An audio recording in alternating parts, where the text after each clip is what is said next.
There's one thing I want to talk about on this video, and I would love these agencies to see this video. If you can share this to your agent, please do. Please do. Trust your instinct. Follow your instinct, because again, I'm repeating on this video, there's a lot to learn in those schools. There's a lot of stories to hear, and you'll find some of these people wamekuwa huku Saudi before, and then you can learn more from them. She told us one thing, and I took that, and that was it with me. Alituambia, guys, I'm counting down days till I can leave Saudi Arabia, and I figured it would only be fair if I put a video up together telling you guys everything that you need to know, everything that you need to do once you get here, everything, you know, in between that. And oh god, it's too hot. From the supermarket, you can even say it was raining yesterday, but the moment you get into the house, I'm getting down into this video. So stay tuned, grab a paper and a book, learn something. And yeah, I want to also thank you for always being a part of this journey, for always being fair. Like, you guys have been fair. You've seen me since I came to Saudi. You've probably seen my life before Saudi, and I'm excited for you to see my life after Saudi. But before that, let's get into this. Before you even think of moving to Saudi Arabia, there's some of the things that you will need as the requirement to travel.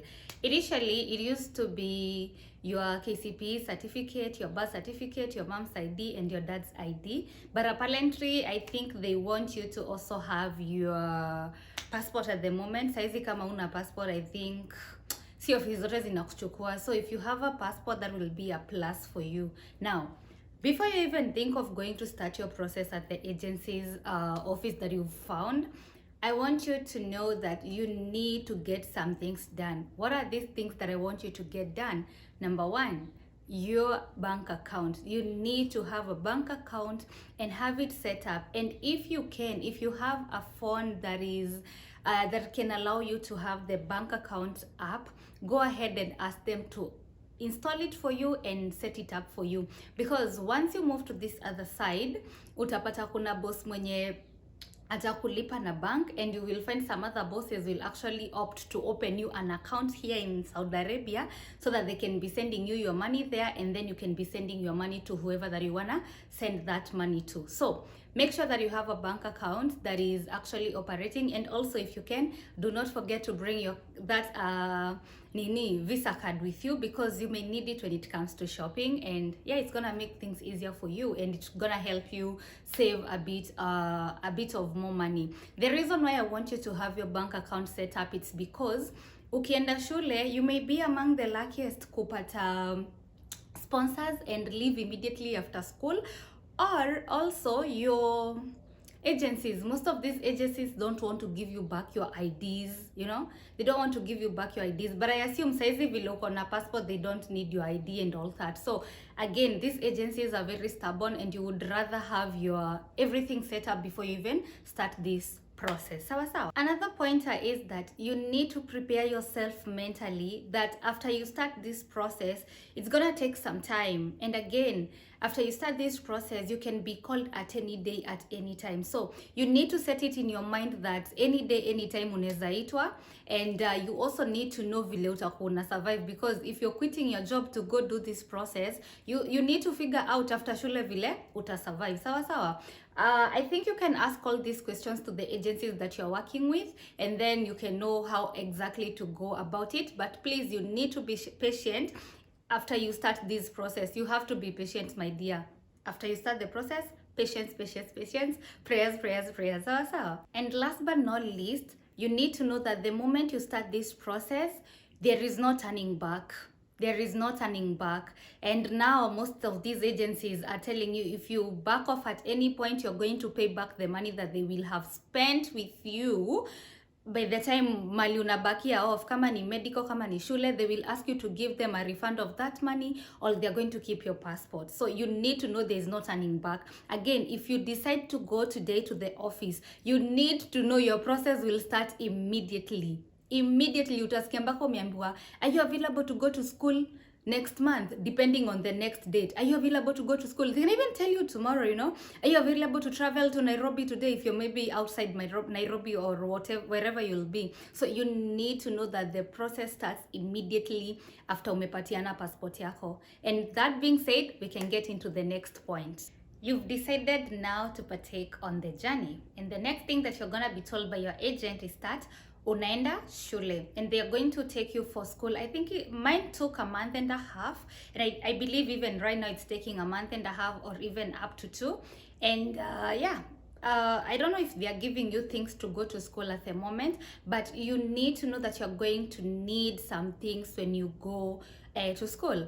Traveling, I always recommend carry the things that you're going to need. If your agent tells you you're going to go for a month, assume it's gonna be a month and a half or even up to 2, because they'll tell you a month and then you realize it's up to 6 or 8 weeks. So you need to carry enough things for yourself. You need to carry decent clothing for yourself, because during exams they'll not let you wear just anyhowly you want. Okay, these are like schools and they have rules to those schools. So carry what you may need for the next 2 months. Don't forget anything like oil, some pocket money, some clothes, some pads. Don't forget anything going to these training institutions.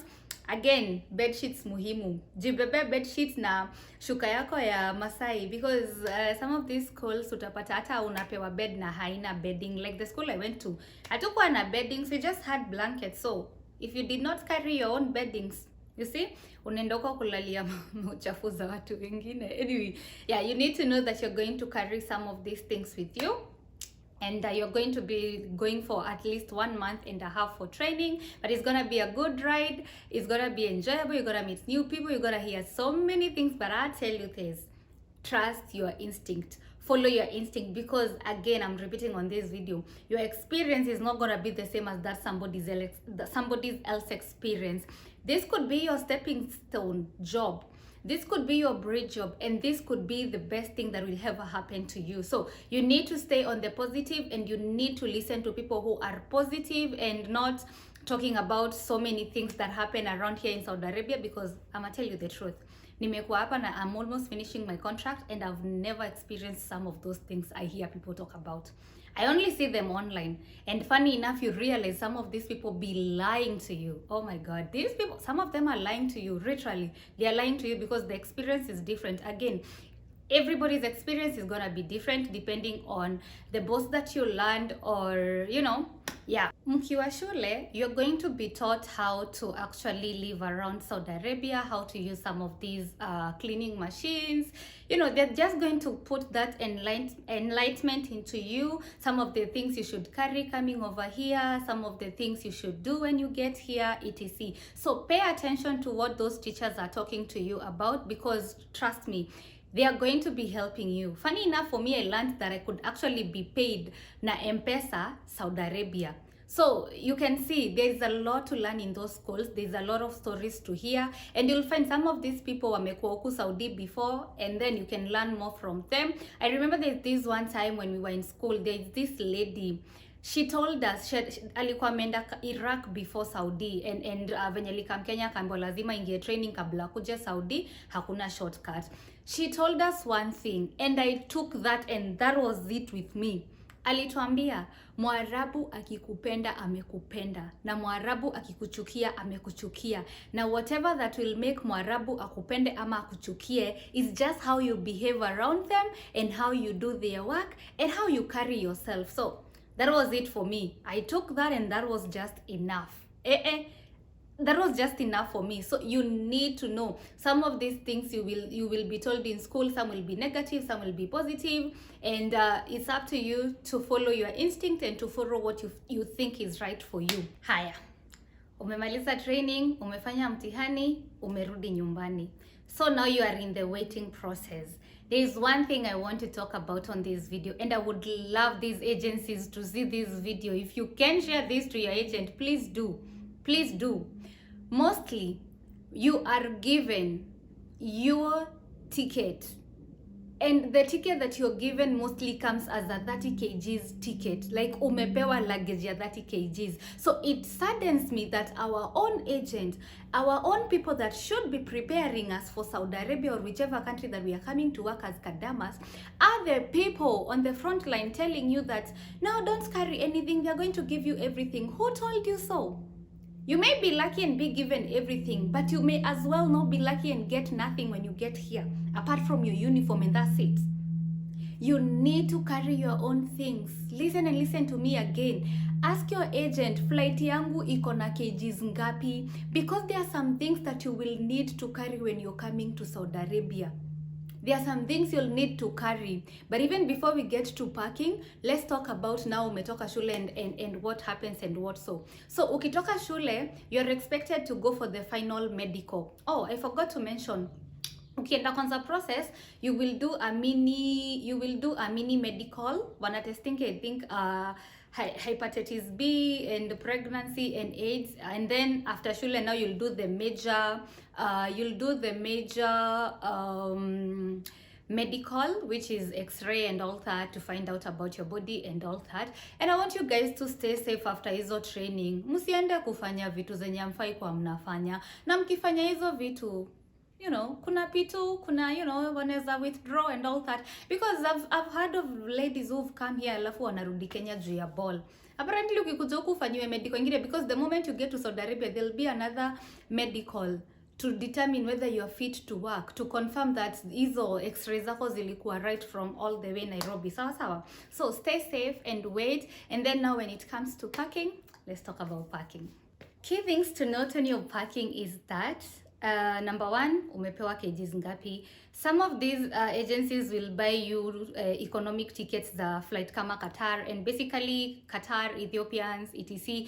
zinakuwaga na 23,700, but you can confirm flight yako iko na kgs ngapi since your agent knows the exact flight that they got you. Kama umepewa 23,700, now you can know exactly what to carry. What to carry will determine the weather ya huku. I've said this before and I'm going to repeat it again. In Saudi Arabia we have two kind of weathers. There's winter and there's summer. So summer unaweza beba some deras, you know, just carry deras like 3 in case hata ukose kupatiwa hizo rest clothes, at least you'll have something to use. And then for winter definitely you're going to carry socks and 2 hoods, 2 sweatpants, etc. And then hizi uniforms za huku unapatanga wanatubaianga baggy uniform, so you can as well carry some tight hapo ndani ndio uko unavaa ndani wakati wa baridi or whatsoever. Now carry your own pads.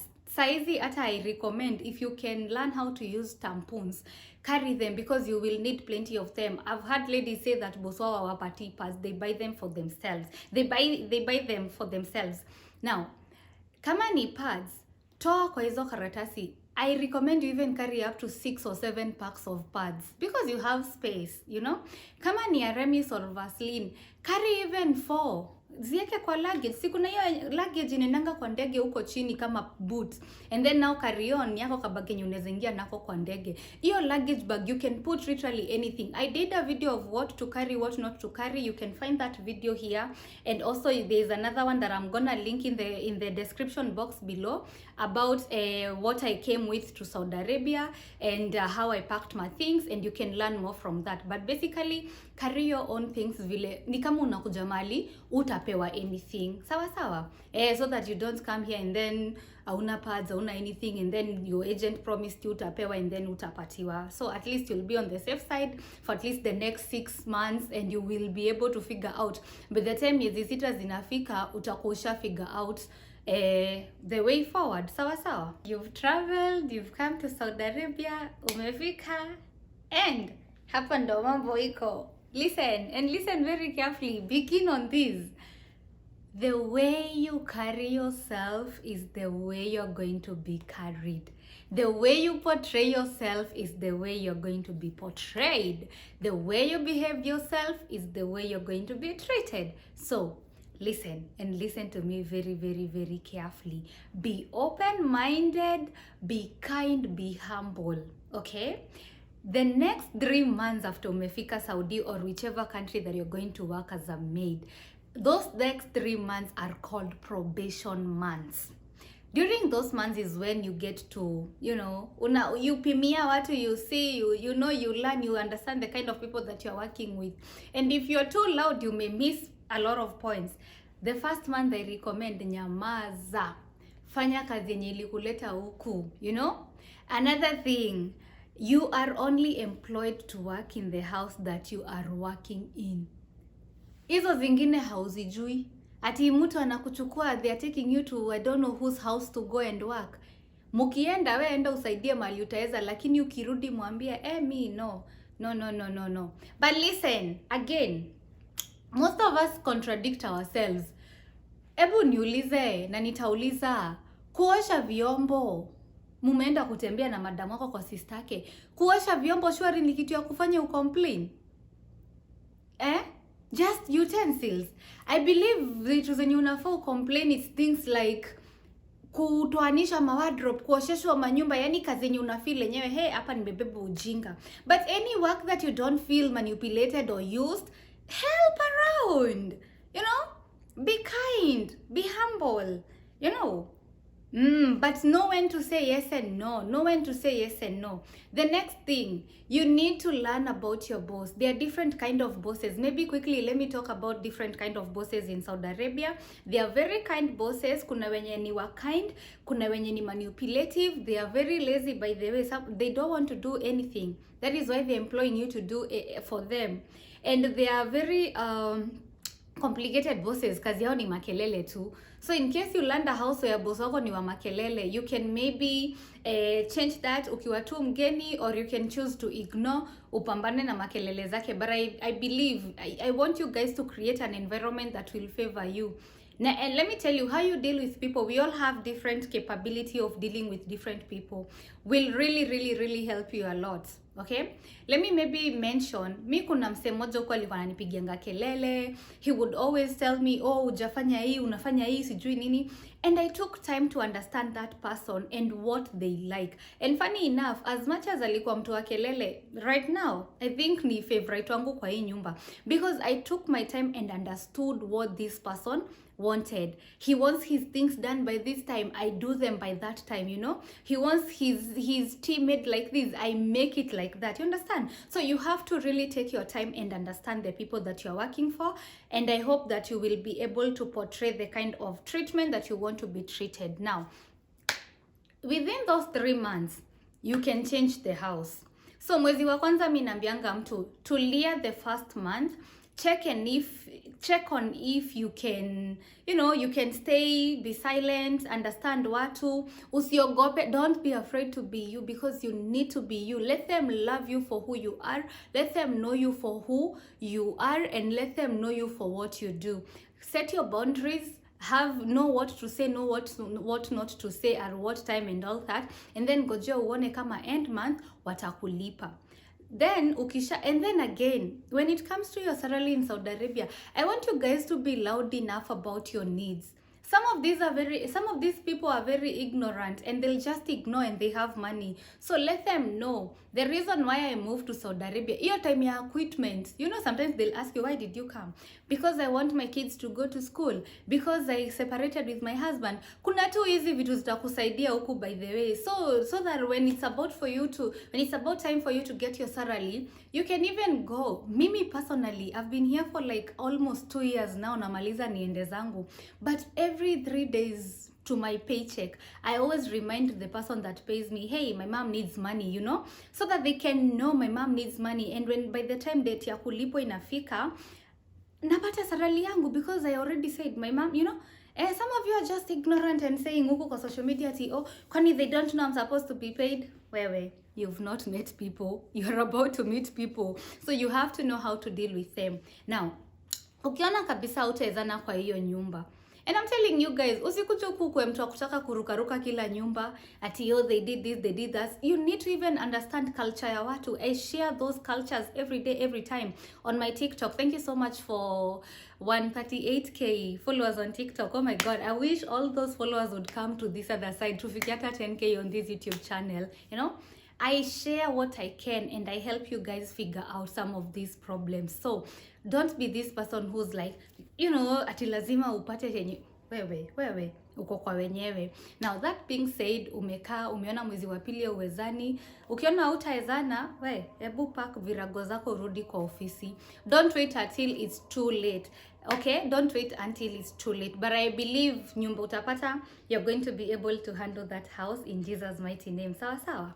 Okay, so that is where we at. In case I forgot to mention any of the things that you would love to know, Please do not forget to comment in the comment section down below. To join this community, please again do not forget to subscribe. It's just hitting that right button hapo imeandikwa subscribe. You can also put the bell on so you don't miss on any upload that I make, because everything is gonna be all right. Everything is just about positivity, positive frequency, you know. So if you have questions, we could do probably another video of answering your questions. So make sure that you leave those questions in the comment section below, and I will try my best to address them. And if they need a video, I'm gonna do a video for that. Now, it's been a good time. I've been having so much fun sharing this with you, because I don't want you to come here and suffer. I want you to come here and have a good time as you upgrade your life. Sawa sawa.